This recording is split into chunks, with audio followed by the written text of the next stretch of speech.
think I have already introduced you. Oh, hello. Yes, I am. This is a new software for me, and I admire using something other than Zoom. But great, great. Then what I will do is I will actually start my talk. I actually have I've been, because of the unusual software we're using, I need to have apparently listen to the conference via my phone and then also be talking here. So I will begin talking. I don't know if I can hear from the side of the conference, but I think that the organizer or the manager of the audio will stop me if there is an intervention needed. Again, this is Frank Pasquale, and just to explain what's gone on, it actually is quite relevant to the talk, as we'll see a little bit later on. My flight was canceled after many hours waiting in the airport. They canceled my flight, apparently due to an attempted hacking incident of the airline. And then from a political economy perspective, very sadly, there were not additional seats available until Sunday for me. And so there wasn't a seat available until Sunday, so I couldn't get there. I really, it's very sad for me because I have read all the papers, going through the conference as a co-chair. I have enormous admiration, and luckily I got to see some of them online via the live stream. And I look forward to being in touch with authors and with participants in the conference, because I think this is a terrific endeavor, and there's so many insights that I think have been shared over the past several days. So now to dive into my talk. This is a talk entitled Positional Services, Avoiding a Legal Tech Arms Race. And essentially, my motivation here, to give you the talk in a nutshell, is that economist Robert H. Frank has characterized some forms of legal advocacy as positional. The idea is their value to a litigant is less intrinsic than comparative. And to give a really concrete example here, imagine that you have one of the parties to the post 9/11 World Trade Center litigation. And if you might recall, during 9/11, 2001, two planes hit the two towers of the World Trade Center.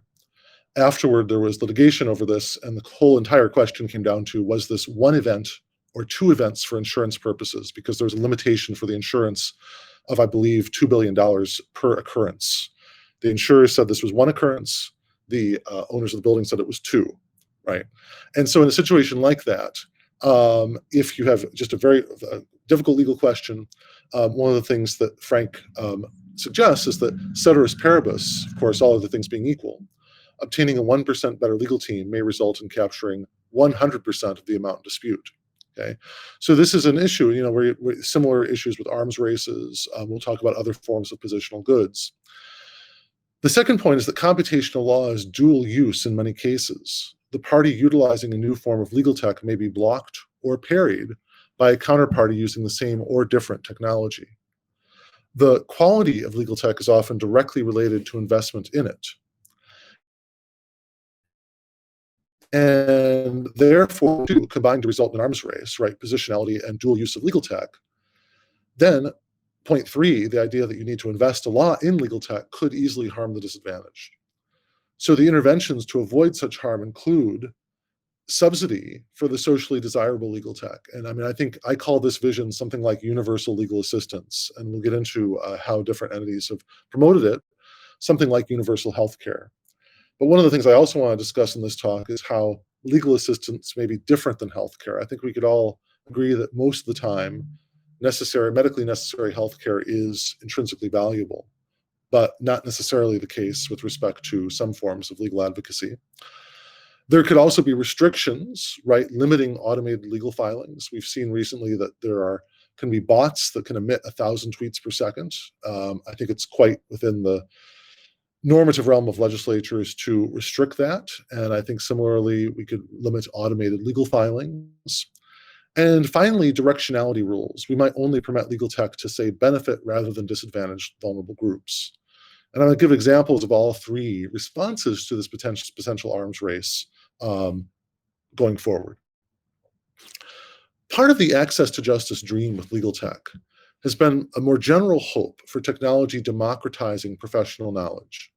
And there's been many successes leading to a hope that appification can advance access to justice. Scholars have also addressed the two-tier problem that apps may be a cheap and inadequate substitute for better forms of representation. And I think one of the best recent discussions of that is Drew Simshaw's article, Access to AI Justice, Avoiding an Inequitable Two-Tiered System of Legal Services. And I think Simshaw has many ideas about how to avoid that two-tier system. I think of myself as building on this work and going in a different direction by questioning the efficiency of some forms of legal advocacy and interventions.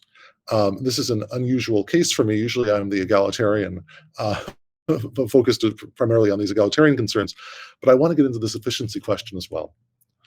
And just to really solidify this vision of access to justice through legal tech, the U.S. Legal Services Corporation, which is the premier provider of legal services for the disadvantaged, called almost a decade ago for a unified legal portal in states, which would use an automated triage process to direct persons needing legal assistance to the most appropriate form of assistance, would deploy sophisticated document assembly applications, and would develop expert systems to help lawyers and other services providers. That, by the way, there is advances there, but I also want to note immediately Edward Tenner's classic idea of technology biting back, right? And so in the US, the tax law system can be quite complex for many people, right? Trying to understand exactly how much taxes due, subsidies for healthcare for millions of people depend on income per month, et cetera, the same types of issues that were raised earlier in Denis and Maria's paper with respect to the French housing subsidies. And with respect to this, TurboTax software has coded the law for tens of millions of people, making life a lot easier for them. I mean, in the short term, I remember doing my taxes by hand, and now I do them, via online software, and it is much easier. But there's a few problems with this, right? One of them is that the tax scholar Edward Zelensky has noted is that when individuals can simply plug in numbers into a system that they do not understand at all, they lose touch with what's actually going on in the tax system.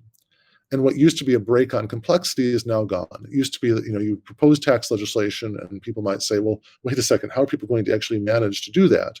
And now the idea is, well, the computer will deal with it. So we can make endlessly complex tax legislation. I believe in the book on oligarchy by Jeffrey Winters, he actually noted that the US Internal Revenue Code is over 70,000 pages long now, and this covers, and of course, some of that is covering very complicated things for very wealthy people, but a lot of it does cover things that are relatively commonplace. Second is that the providers of this software have lobbied to maintain the complexity. Okay, so this is a big issue as well. And so I just wanted to point this out as a very broad general example of an effort to computerize law, in a way taking revenge on the people who thought they would be helped by it. Another example of app-driven law is do not pay, right? So here's your world, what was billed as the world's first robot lawyer. The founder of Do Not Pay has some pretty libertarian, some might even say Ayn Randian views about the law, that the lawyers are essentially a cost to be minimized, and that an app would be essentially a great way of doing so. And for things like an unfair parking ticket, can you appeal, et cetera? I mean, I've tried this thing out. There's some interesting ways in which it very quickly will organize the type of facts that you need. But remember, you still have to put the facts in. Something like my flight was delayed on the way to Paris, or canceled, as in my case, is in many ways a more complicated one. I've actually had an earlier flight to Europe this year was canceled, and trying to get back some compensation for that was pretty complicated. So you'd hope that essentially this entity would help. But again, there are further complications. But the bottom line here for our purposes for this talk is that this could be quite useful. Moreover, you could imagine expanding. So for example, the flowchart that you see here with respect to evictions, where a landlord may try to potentially justly or unjustly evict a tenant. There is, as Matt Desmond notes in his book on evictions, a real gap in terms of legal services. And so we might hope that there are more legal advice online to help a tenant defend against the eviction. But one thing that I think is really critical is that, let's call this, by the way, an appification of eviction defense, that we're trying to appify. And here I'm using terms that Nicholas Terry used in the medical perspective on appification of medicine. Let's say that there's an appification of law and an appification of eviction defense. There can also be counter-appification of eviction prosecution, right? There was an app called Civil, CIVVL, that got a lot of headlines during the pandemic in the US because it was essentially creating swifter ways for people to be involved to, for example, join eviction crews, to go and gather up people's things, put them on the street, put them in storage, whatever it might be, to remove them. And the firm Click Notices, which was built as part of a revenue management program for landlords, has the motto, click and it's done, it being the removal of a tenant from the property owned by the landlord. And so I bring these examples up because you can imagine something of an arms race happening where you get better apps to help people who are being evicted. You get better computer technology and legal services to try to accelerate the eviction process. And so this becomes something of an arms race. One thing that we could respond here is we could say, well, why don't we subsidize counter appification, right? So if we appify eviction defense, landlords then counter appify eviction prosecution. The answer might be to subsidize the counter, or one of Simshaw's proposals is to just reduce the degree of regulation in order to encourage entrance to the market, right? So we can either have the market solution or a subsidy solution. And I think that would be advisable if we believe that housing courts and similar institutions are getting closer to the truth of the matter as to who deserves to stay in their accommodations, and apps are contributing to this truth-finding and justice-enacting function.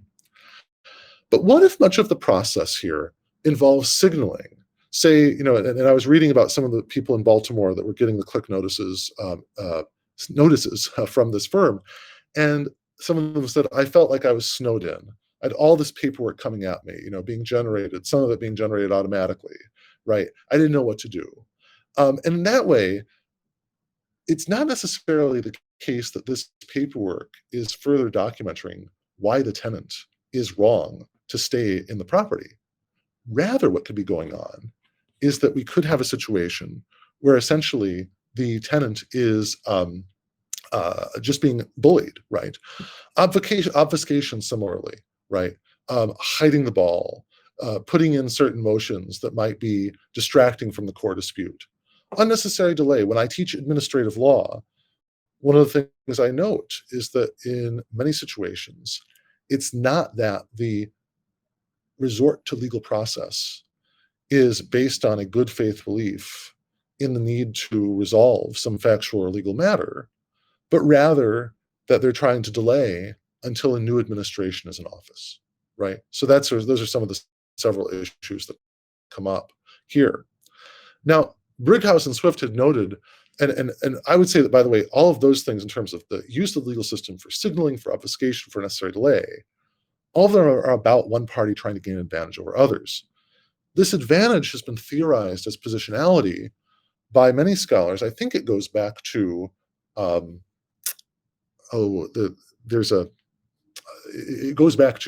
studies about welfare and the nature of growth and limits to growth from the 1970s, with the idea that there can only be so many people, say, who are at the very center of a city, or only so many people that can be the closest to an event that they want to watch.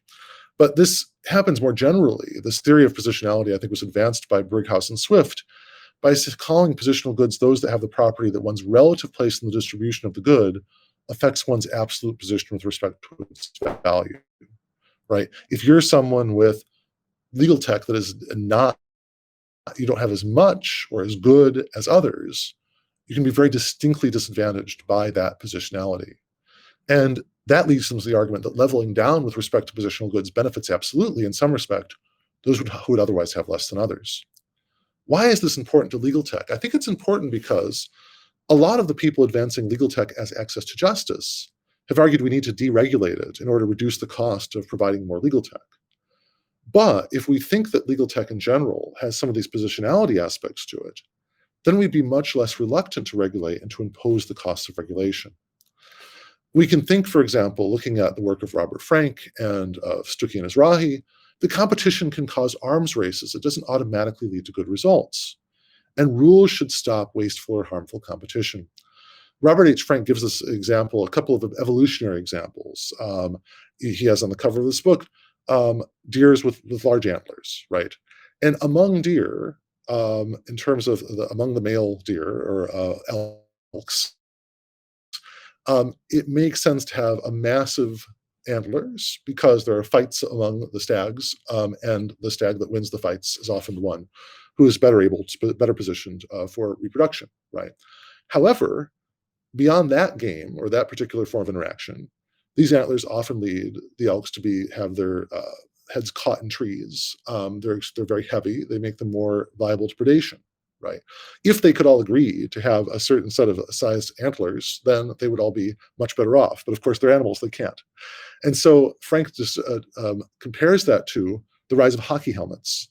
Over a century ago, people playing hockey, the best players did not want to wear a helmet because the helmet interfered with their peripheral vision. But the rule of the game became that essentially everyone had to wear a helmet. They weren't going to allow people to develop an edge by not having a helmet on, because essentially that would force everybody to not have a helmet, and essentially then you'd have far more concussions than they currently have. And I think that Stuckey and Mizrahi go in a similar direction with respect to limiting these forms of arms races. Now, I want to even extend this further with something that I think is another example where the analytics entering into our legal systems are not providing public goods. And this would be legal analytics for forum shopping and jury selection. Posit a firm that advises clients on the best judges to take their case to, or the best types of jurors to hear their case, right? Like a jury selection firm. Well, I think at a minimum, any litigant who uses such firms should have to disclose that they have done so. And that should be a matter of public record, okay? And I think even the amount that they've paid should be a matter of public record. A maximal regulation would involve a ban or requiring users of such firms to pay for their clients, that should say their opponents' use of the firms too. I'm sorry for that, messing that up on the slide. So that the other side would have the same advantage, right? Or have the same, or the neutralized advantage. And I think that this type of legal analytics for forum shopping and jury selection is very much under-theorized in our legal systems now. And it is increasingly troubling as you see the rise of big data in law to look at judgments. And I think it's one other reason why in France, the use of judicial analytics was restricted. And when those judicial analytics were restricted, you just had completely apoplectic American commentators saying, how on earth do the Europeans think they should regulate legal analytics about how judges decide? But if you think about the positionality dynamics, which to my knowledge did not come in at all to the US discussions of this French restriction on legal analytics, there's a whole other rationale there. Another defense of legal tech, even in its positional forms, is to compare it to encryption arms races, right? There can be the idea that there are battles between encryptors and decryptors, or re-identifiers and those who seek to ban re-identification, or security research and those trying to secure information. And I'd say that in the legal community that handles this material, there's a pretty robust consensus that it's a very bad idea to ban security research, and that it's probably a bad idea, or it would not be would be too restrictive of academic freedom to ban forms of re-identification research, right? But I think the legal system is much less uncontrollable than computer security, right? Of course, I should note work like Perlroth's, which I picture on the slide, which does, I think, quite compellingly criticize the US government for spreading way too much hacking technology around the world and for funding it. But in general, it is very hard to essentially stop the spread and development of such technology. But the legal system is more of a closed system that's meant to reflect public values via rules and what tactics are permissible and what are not. And here I want to give what I think will be the most conceptually challenging idea from the talk. And I think that, and we'll get into some of the guts of computation of law as Murray reminded us to focus on yesterday, or at least and encouraged us to focus on yesterday. One form of regulation that may particularly aid the disadvantaged is directionality rules, right? And under this regime, the adoption of computational approaches to dispute resolution in a given area may only benefit one side of the dispute, right? So the idea here might be that you could say that if you're going to, for example, engage in what this report calls government by algorithm, artificial intelligence in federal administrative agencies, and this report, I highly recommend it. It has many examples of current and potential future uses of AI in US federal administrative agencies, or at least of computational methods. We should bear in mind the narratives that Virginia Eubanks presents in Automating Inequality, that there might be a need to develop a preferential option for the poor, or some option to say that the use of these tools, they should be used in a much more sensitive way. Okay, and I think that under this regime, there really is a way in which we should be able to to limit the directionality, so the tools only help persons and don't hurt them. To explain this, I'll give some background on US disability benefits and computational interventions. And in a study, there was a study of Social Security disability claims. And in this study, there were 1 million applicants, and only 36% of them were initially successful, while 59% were ultimately allowed. So clearly here we see hundreds of thousands of people are denied at one stage and get the benefits later on. This determination can take between 12 to 36 months. And again, here is something I had personal experience of, because while I was in law school, both of my parents needed these benefits. It was a matter of urgent need. And I saw, as I was going through law school, just how slow this process could be. And indeed, had to help them out in some respects because of that. And so complex fact-finding is necessary for a large proportion of these cases, but not in the case of listed impairments. These are impairments that are severe enough to prevent an individual from doing any gainful activity, okay? And this would be something like, there are many just very severe impairments, right? And a finding of a listed impairment, like say stage 4 cancer, or cancer in combination with COPD and diabetes, and neuropathy, and whatever that might be, however combination might be, that would end the disability determination. The person gets benefits. The problem is that at present, thousands of people die while waiting because they essentially are just the process takes so long.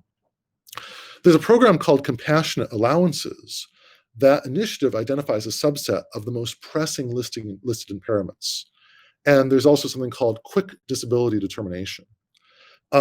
These experts, Kenneth Abbott, Yin-Yi Ho, and Jennifer Erickson, have explained that cases typically receive this compassionate allowance program because SSA, the Social Security Administration's text matching software, finds reasonably accurate spellings of qualifying diseases such as glioblastoma multiforme. Right? And this should remind you of points that Emily Bender made yesterday in her excellent keynote, right? That it's good to have a system that, just like her entity identifier with Discovery, it's good to have a system that could accept glioblastoma multiforme if they spelt multiforme without an E at the end, right?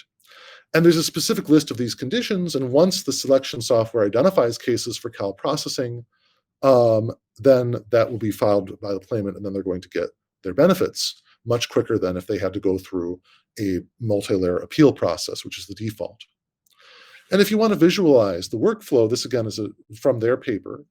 The current string matching software leads to only 6.6% of applications getting this expedited service, whereas the proposal is that you would allow people to actually put in their medical records, not just what they had written down, and use natural language processing to potentially get them to expedited service, because, say, the doctor writing down the disease might be much better at writing it correctly than the applicant, or the computerized order system at the hospital might be more accurate.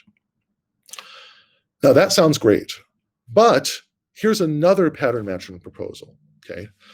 So the Trump administration has proposed, or did propose toward the end, using social media like Facebook and Twitter to help identify people who claim Social Security disability benefits without actually being disabled. Okay, so the quote from the Times was essentially that if a person claimed benefits because of a back injury, but was shown playing golf in a photograph posted on Facebook, that could be used as evidence that the injury was not disabling. And I think this is a really troubling application. And of course, I'm sure we have many people that are experts on both computational law, machine vision, image processing, et cetera, who would tell us in great detail why this wouldn't work, shouldn't work, couldn't work. But I also believe that there's a certain flexibility in the types of evidence that an agency might either require or not require for a disability determination, a renewal, or a non-renewal.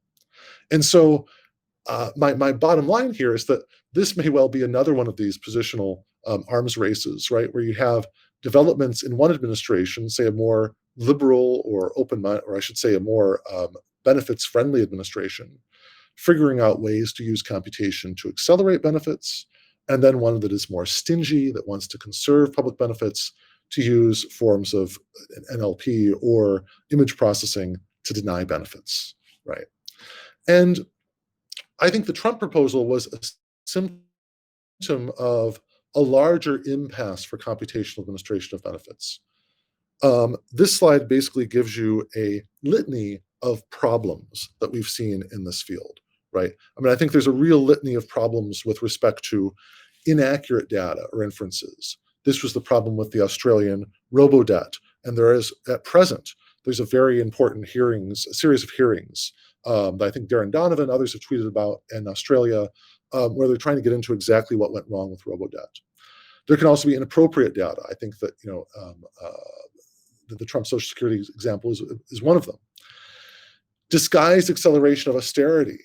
There are case studies in the US about exactly this problem with respect to an hours calculator, which calculated how many hours of care people in Idaho and Arkansas would get, that was just being used to accelerate austerity. Inexplicable results, that's something that Cashwell and I describe in our article from the Toronto Law Journal, looking at proposals to triage cases that really didn't seem to map to any semantic dimensions of the cases. And as Danielle Citron and Ryan Calo have argued, these many failures have caused a crisis of legitimacy for such projects. So I'm trying to essentially respond to that crisis by proposing a compromise and recognizing, as Moses and Bowie and Crawford have, that there's difficulties in moving from machine readable to machine consumable law. Why not pioneer the use of natural language processing with a lower risk situation, right? Why not, say, allow automatic granting of benefits, but not automatic denials? And if we assume a non-fixed pool of benefits, automatic grants are far less concerning than automatic denials. Well, how might that work? Well, thinking again about these software programs, there's software program to code certain languages, either indicative or not indicative of a disability. There's quick disability determination processes that Glaze and others have described in their work, Artificial Intelligence for Adjudication, the SSA and AI governance. And if we were to move forward, imagine a system like this, which would essentially code polarities for different aspects of the language in a claim. And this is not my idea, by the way. This is Desmet et al., the development of NLP tools to support determination of federal disability benefits. Here, for example, is the mobility aspect of someone's claim, okay, based on the International Classification of Functioning, this standardized medical vocabulary from the WHO. The statement may be, the patient ambulates with a front-wheeled walker for 300 feet. Here, there can be different forms of polarity, right? So ambulates is a polarity of able, right? We could either have a statement in the application that says the patient cannot ambulate, in which they could not walk, and that takes a whole array of jobs out of the jobs that they could be expected to do. Or if we say they can ambulate, then that is an ability coding. And you might, for example, imagine a system that just for purposes of looking for the most needy cases would assign ambulation a score of negative 50 points. Because, for example, that if we're looking for scoring points in order to prove one is disabled, then to be able to walk is to be non-disabled, and that should be something count against the applicant. But then you have two qualifiers, right? That the person needs a front-wheeled walker and can only ambulate for 300 feet. So the picture then, our sort of mental image of the level of disability changes with that.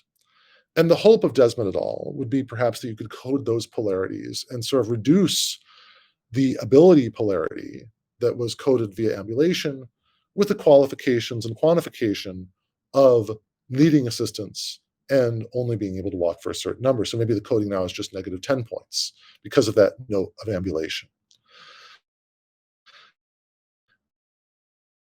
The idea here is that you could with some sense of that would not, I think, be in any way proper as a case determinative outcome when there's contestation of the case, but that could perhaps be part of some system looking for accelerated benefit application to a relatively small group of applicants who might be seen as the neediest, the most compelling cases. And the question then would be that should we allow compassionate allowances to be expanded via natural language processing? Could we move, for example, from text matching to situations where the totality of circumstances indicates a pressing need?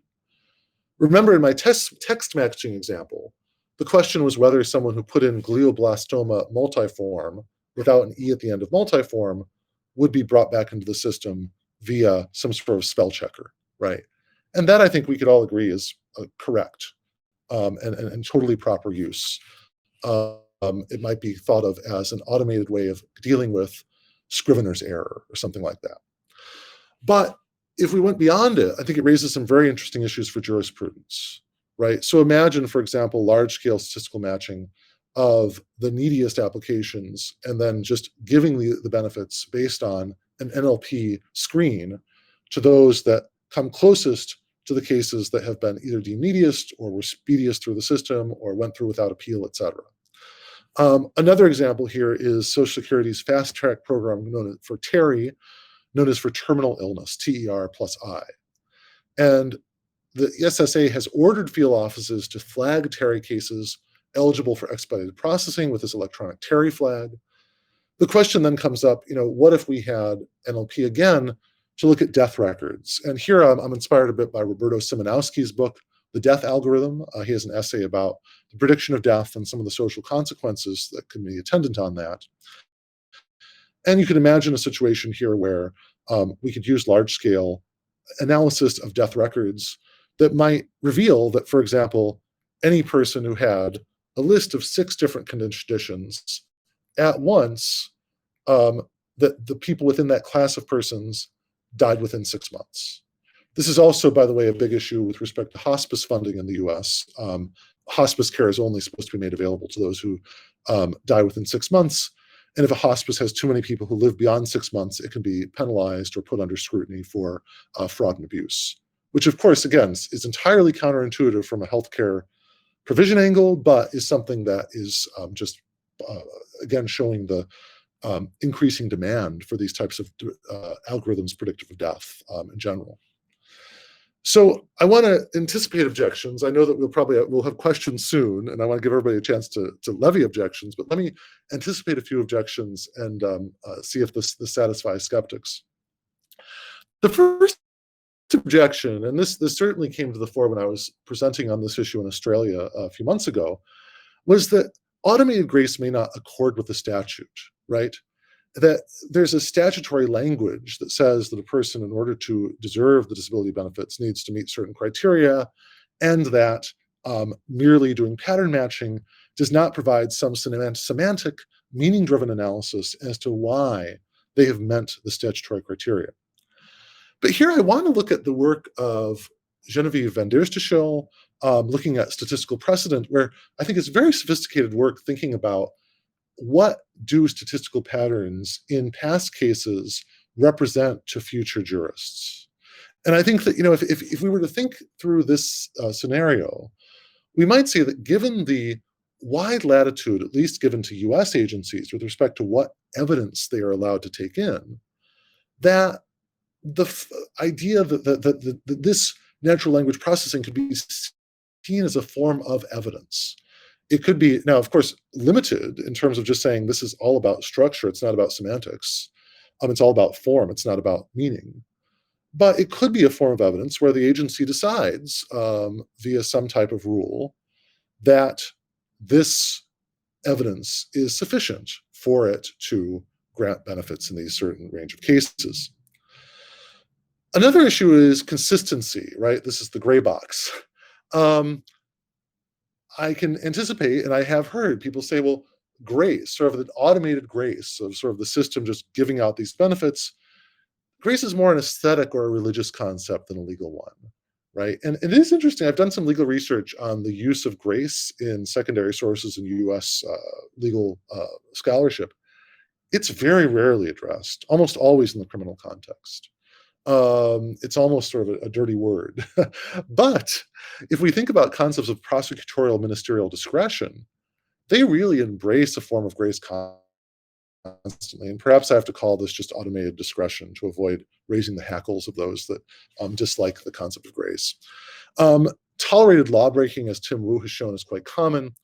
And I think that if we were to say that we want to live in a world where every disadvantage that is due to people is indeed meted out by a system, that we're moving toward a society of control. And that's what Cashwell and I describe in our 2016 article on 4 Futures of Legal Automation. We say that's not a future we want to go to. Another objection I think is quite smart, again, coming from Australian legal scholars, is the idea that AI's role should never extend to the core business of judicial determinations. And this is the core business. And I want to think more deeply about that and perhaps think about the administration as being distinct from the judiciary. But I need to really have a stronger theoretical foundation for that type of executive judicial distinction. A final objection would be public budget or inflation objections. Certainly stronger now than than ever, or at least in my lifetime, or my lifetime of my memory. And I think this is a situation where we do have to think deeply about this. But I think that you could just put it out there as a pilot program, distinct from the general program. And I also will note that in many U.S. programs, there isn't a budget cap. There is simply an entitlement, and the government is committed to spend what it takes to do certain things. For example, cover the disabled. And I think that there's 4 futures of benefits automation that come out of this reflection, that could either be pro-automation or anti-automation, and for faster and more expansive benefits, or for slower and more restricted benefits. And I think one thing to help situate legal tech and computational law in the future, it might be helpful to think about, both, is this increasing automation, and is this driven by a desire to help a certain group in society? And we don't often talk about that in formal jurisprudence, but I think it's really important, particularly given the role of automation in advancing austerity in many situations. So to conclude, my summary would be that some proposals for amplification in legal services and natural language processing analysis of claims and computational law neglect a full account of the purpose of the legal system. I'd say that on the one side, the legal system is something that's advancing our knowledge of the world, advancing our knowledge of contested situations, and approaching justice. But I think we need to always remember the shadow side of the legal system. The thing that what Charles Dickens depicts in the Jarndyce v. Jarndyce case of delay, obfuscation, sort of hanging up your opponent on procedural issues, and delaying with respect to, say, legal interpretations that may not be necessary to the core of the case. And I think that means that legal tech is one more dual-use technology that can both accelerate and slow resolution of disputes, can reveal and obscure the truth of the matter involved, and can challenge and entrench existing power structures. So amidst these ambiguous dynamics, I think these arms races of legal tech warrant special attention. And the 3 different solutions or approaches to ameliorating the arms races that I described: subsidizing the disadvantaged side, restricting certain forms of legal tech and computational law, for example, with forum shopping, and finally, limiting the directionality of how the legal tech is used. I think those 3 forms of solutions are really well worth considering in a world of computational law. So, thank you.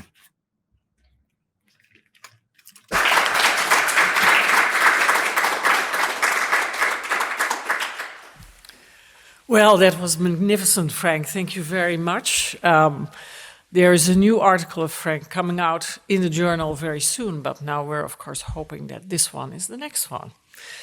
And that was a lot to digest. I already have the first question, Robert, and then is the second, Robert.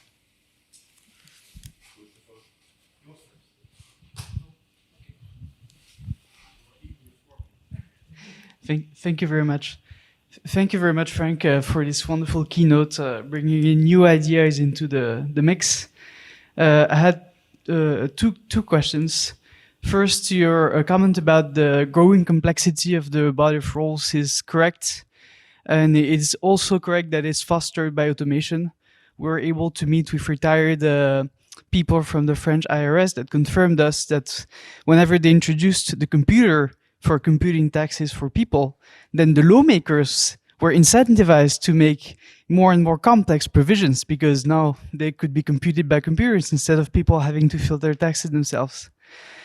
However, this complexity is also something that helps political compromise because you can, instead of having a rough function that has to adapt to everybody, you can carve out little snippets of compromise and putting a little bit more on that front, putting a little bit more on that front. And I don't think in the end that's the negative aspect of this complexity. So perhaps you would want to comment on that.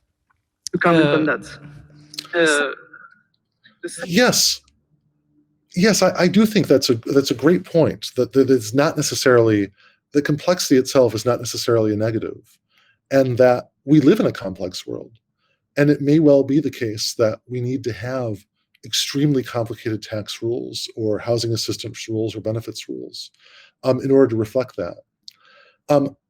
I do worry sometimes, though, about potential alienation, because I think that, at least with respect to my teaching about Medicaid rules and eligibility for insurance subsidies in the US, I have found that there's something that the political scientist Suzanne Mettler calls the submerged state.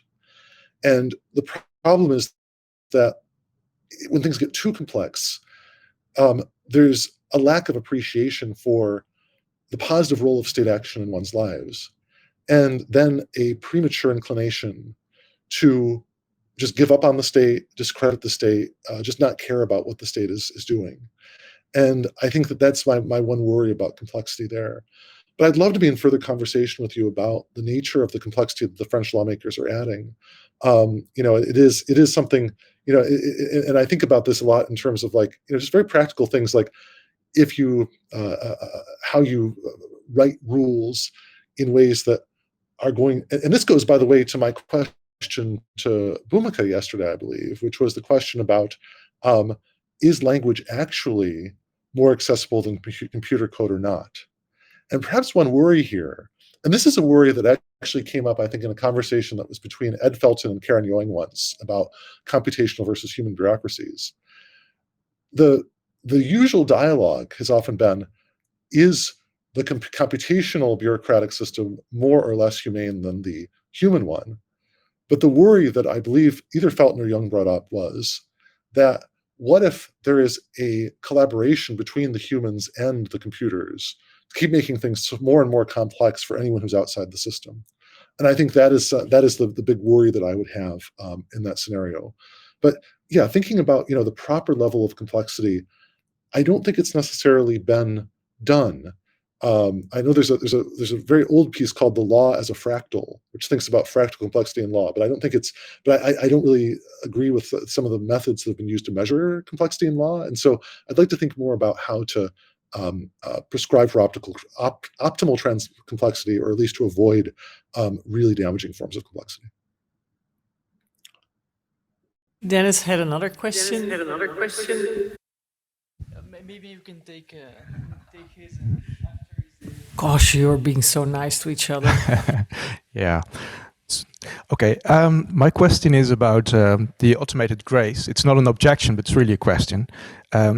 My question is it about correcting the inherent problems of computational law or legal tech or gov tech, or is it about correcting for bad faith or political opportunistic behavior? Let me give two illustrations. I've been working for the immigration service and in the Netherlands, and this automated grace concept is there very much installed. So there's really this idea we should never decline an application based on automated reasoning. On the other hand, I can think of a reason to do it. So you can do the automated reasoning and not reject the application, but you can say, based on the information we've got now, this is the decision we're going to take. But maybe you have additional information. Can you? So then it's more like a start of a conversation. And on the other hand, if you grant people rights, and well, you have bad faith. You can do the automation so that a certain group gets the automated grace and another group doesn't get it. So that's the background for my question, whether this is inherently on computational law or that there may be other aspects involved. Very much. I think that's a really very important set of challenges to consider.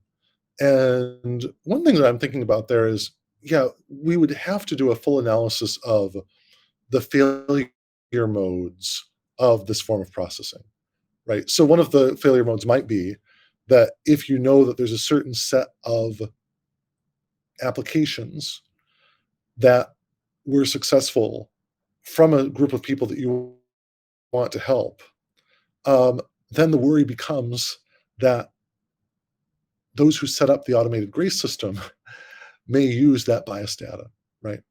So that is problematic.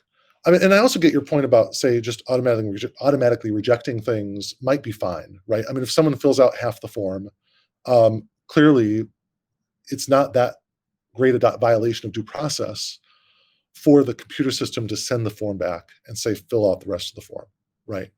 So I think that those are both very important points in terms of the good faith and ensuring the good faith of the persons that are applying and that are processing the applications. So yeah, and I would love to hear more about the nature of that system and your research on it, because the other big problem that has occurred recently, exposed by large-scale analysis of judicial opinions, has been what Phil Schrag and Jaya Ramji Nogales call refugee roulette. The idea being that there are certain judges that will give 10% of the applicants for asylum from a certain country grant their asylum, and others who grant 90% of applicants from that country. And the concern has to be that essentially, if most of the folks who are coming in have similar types of claims, and yet sometimes 10% of them are accepted and sometimes 90% of them are accepted, there's a disparity there, and there's a breakdown in the rule of law. And so therefore, that's a very difficult one. However, and this is an issue that I'm actually working on, that I have a little bit of a discussion in a piece that I'll have in the journal relatively soon, I think, is imagine that you're the applicant, that the judge has given granted 90% of the claims of persons from your country. You get a memo, the judge gets a memo that says, you've got to come back to the mean. And then the next person who comes before them is from the same country, okay?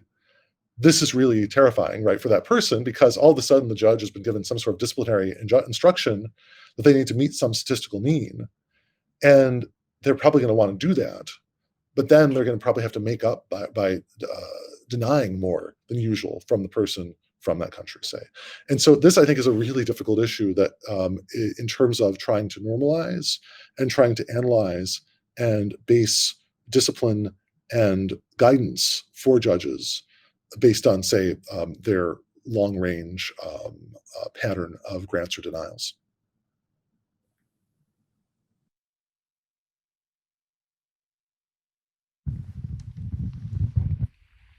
Cool. Thanks, Frank. Really, really interesting talk. Michael Veal from UCL.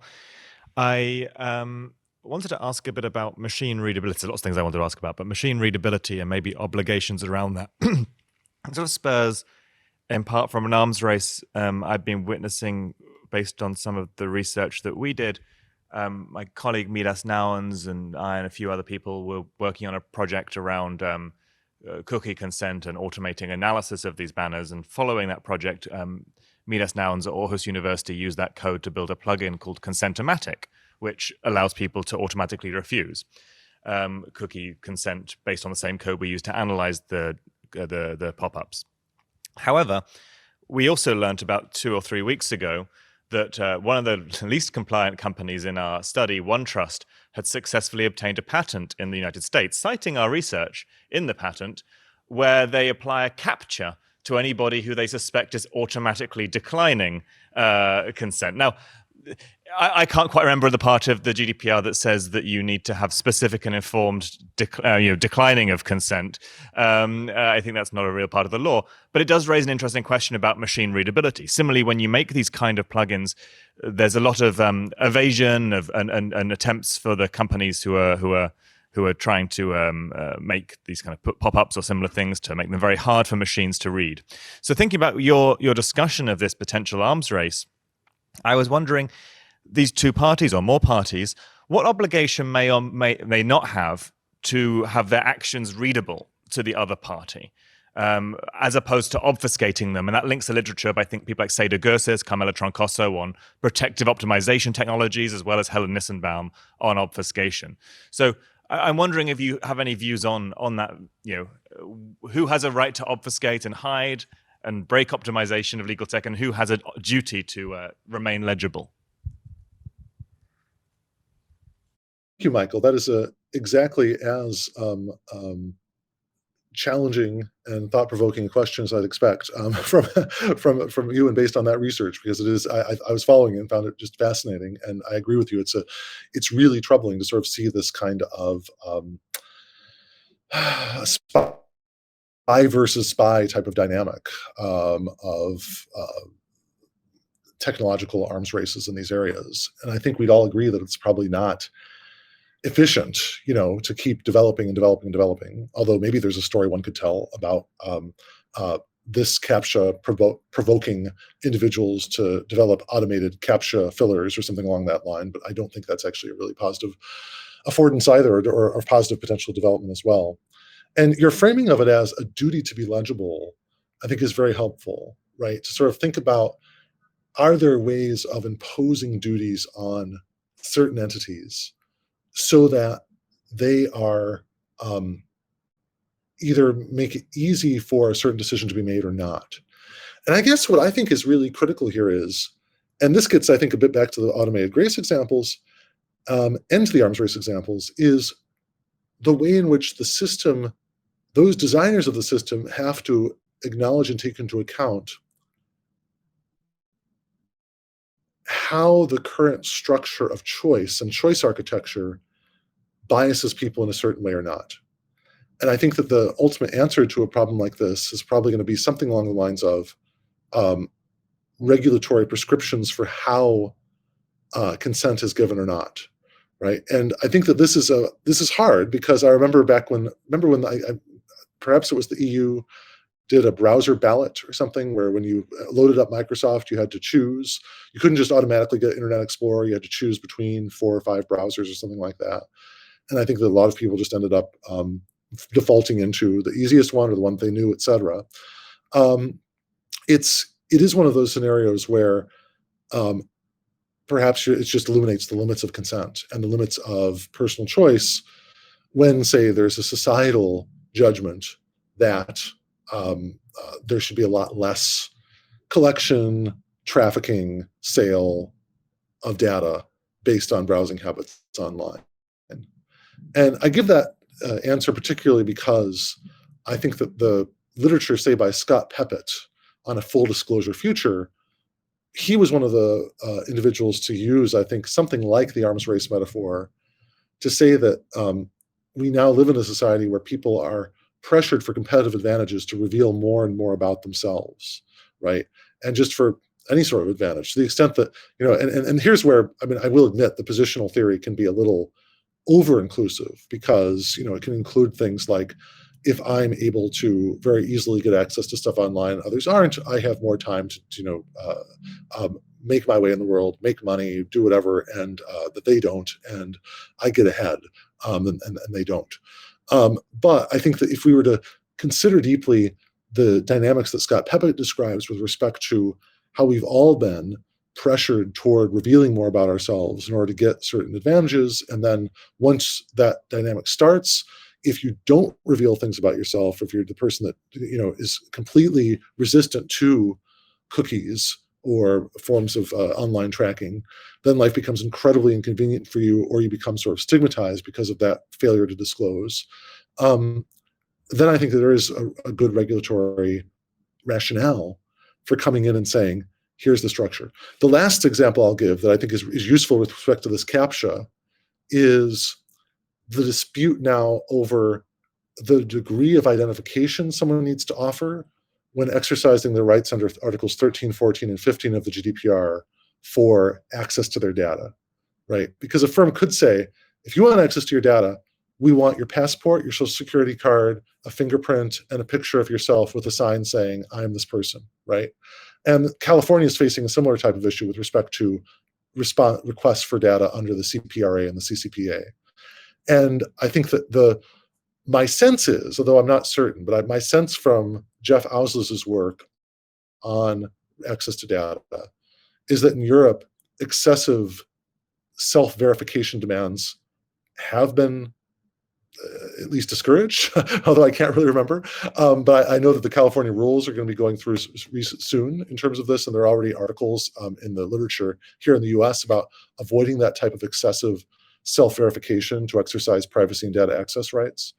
And so I think that's where it's probably got to go, is that there probably has to be specific rules saying that the denial of consent cannot be so burdensome. And that is also a framework of privacy activism in some areas, is to say that the withdrawal of consent should be as easy as the granting of consent. So that might be another way to control the arms race dynamics of demanding more and more from people that want to opt out.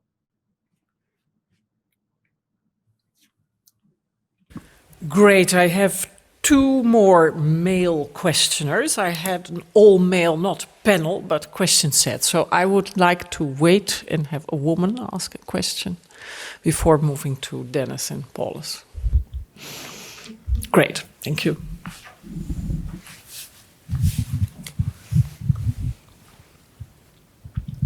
Yeah. Actually, I had never thought about this difficulty of identifying yourself in order to get access to your data.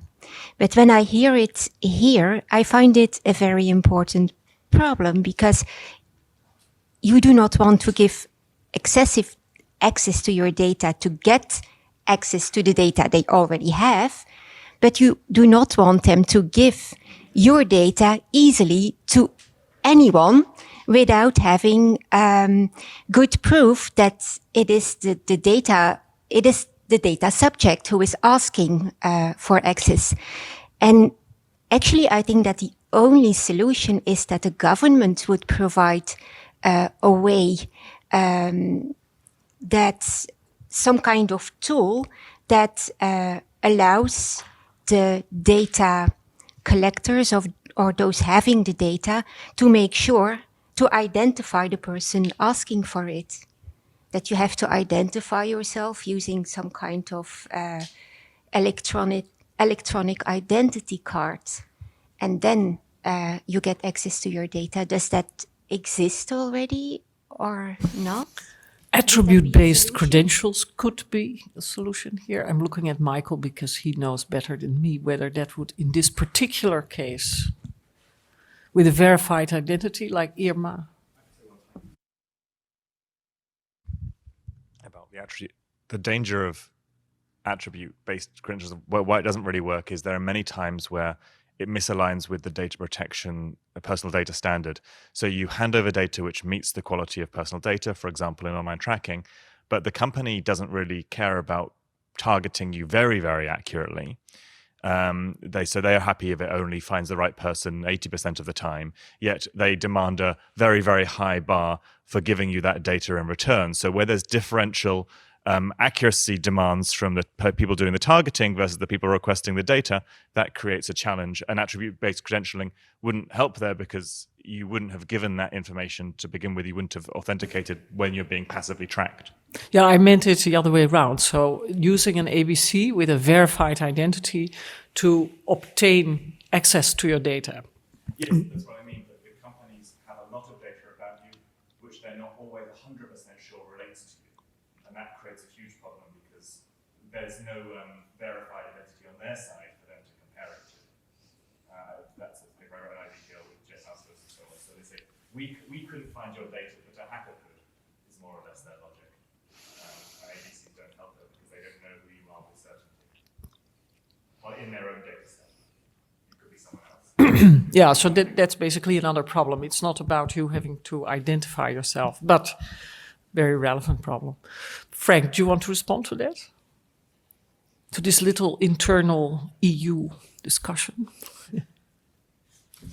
It's always so illuminating, and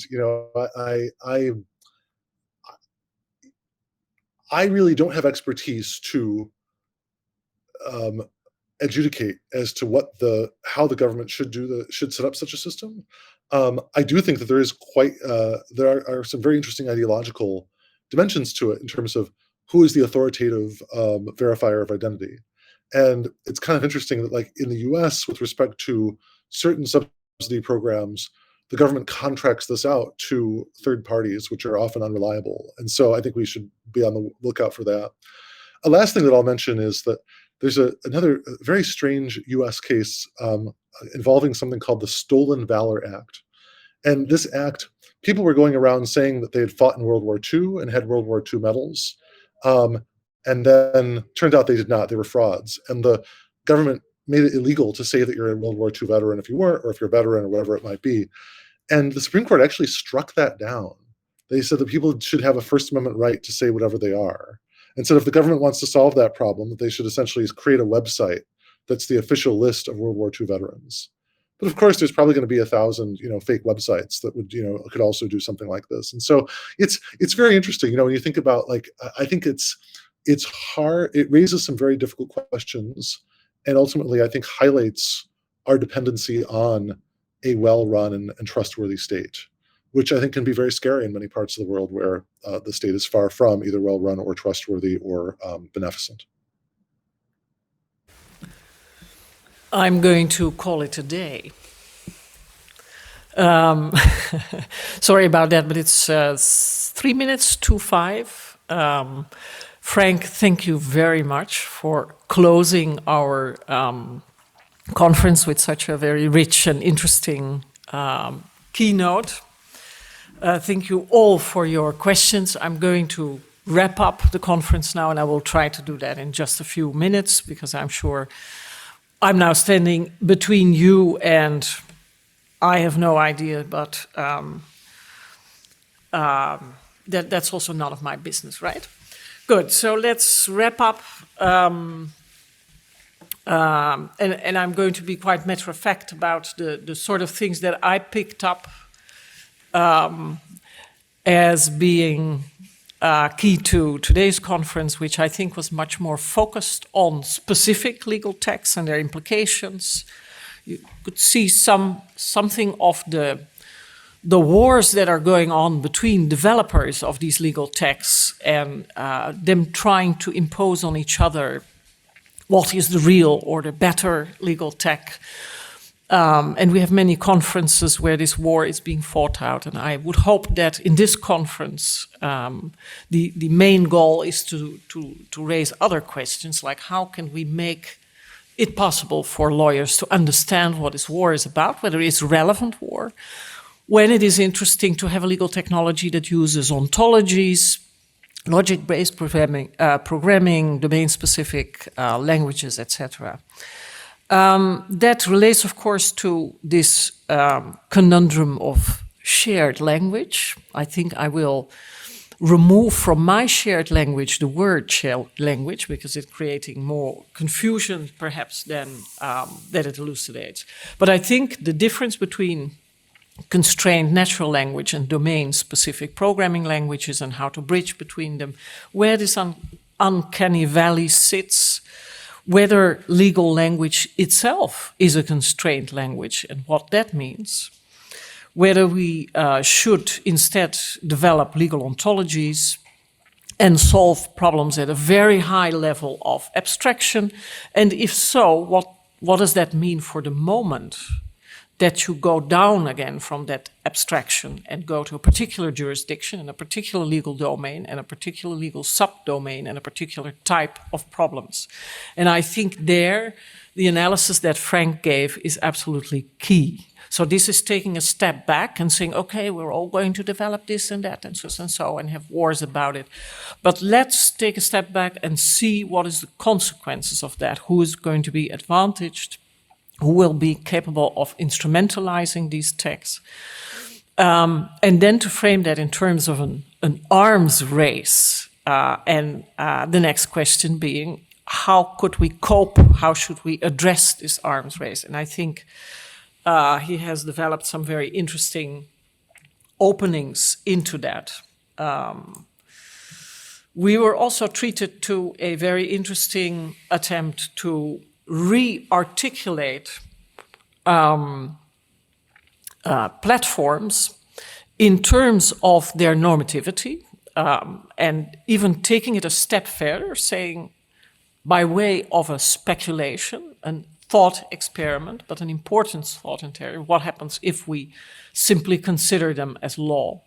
And I was reminded of Giovanni's saying, let's begin with the normware, let's begin to see how these technologies are regulating us. So I think there are some edges back to the first day.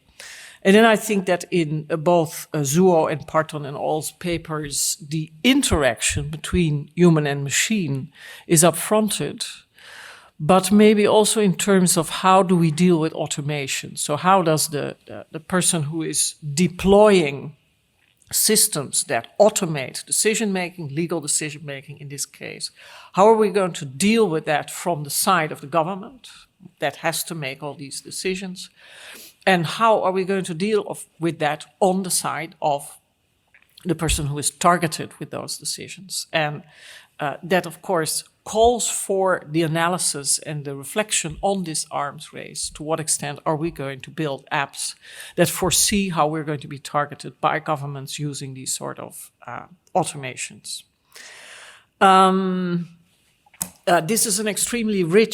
This has been an extremely rich conference. I think as a team, I can say, I'm trying to now speak for everybody, that we enjoyed it.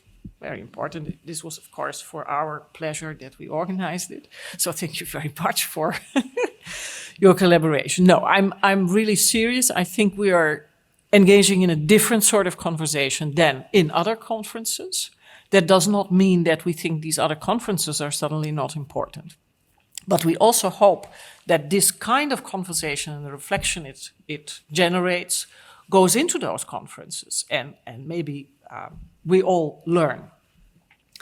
That means I want to thank, again, and I wanted to put it up on slides, but there was no time for that, so I'll just say it out. So I want to thank /9, who supported us with the audiovisual enablement.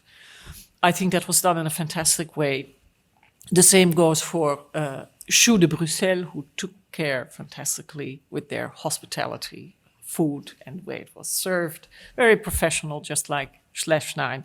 That makes a conference possible, of course. I already mentioned the company, the local Brussels company that did the T-shirts. I think it's extremely important for conferences like this, and I'm repeating myself, but I think it is worth repeating. Instead of thinking of how to involve big tech in funding conferences, how can we help local, very professional companies to support us with the company? And of course, that means we have to get the funding somewhere else. So please all start applying for ERC grants. Yeah. And I want to also repeat my thanks to my general co-chairs of the conference, Katie Atkinson, Frank Pasquale, and Lawrence Diver. Thank you very much. This has been a fantastic experience. We have worked on it for, I think, about a year. And of course, it's like a dance at a certain point. In the last weeks, it becomes extremely intense. Same goes for the track chairs who have worked very hard over the summer with the program committee, did all this reviewing. And again, I want to thank the entire team. It has been a joy to develop this typology. Yes, everybody had nightmares about it, but that's part of the game. And now we see that from bad things come good things, and alas, also the other way around. But this is the good thing. So I'm going to name again Lawrence Diver, Zara Dushi, Gianmarco Gori, who couldn't be here because he is ill, Pauline McBride, Masha Medvedeva, Arjun Banerjee, Tatiana Duarte, Emile van den Hove, Paulus Mason, and Irina Baraluc, who's hiding somewhere. But I would love to have a great applause for all the people I have been naming because they did great work.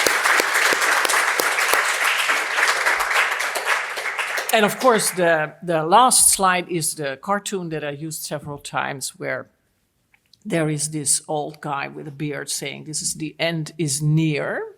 That's absolutely true now. And then somebody coming around the corner saying, actually, this is just the beginning. That means I'm sending you out like a priest with a mission.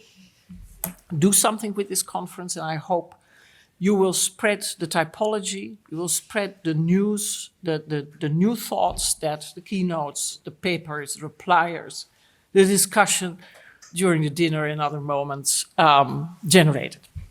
So thank you to the audience. Back to yourself.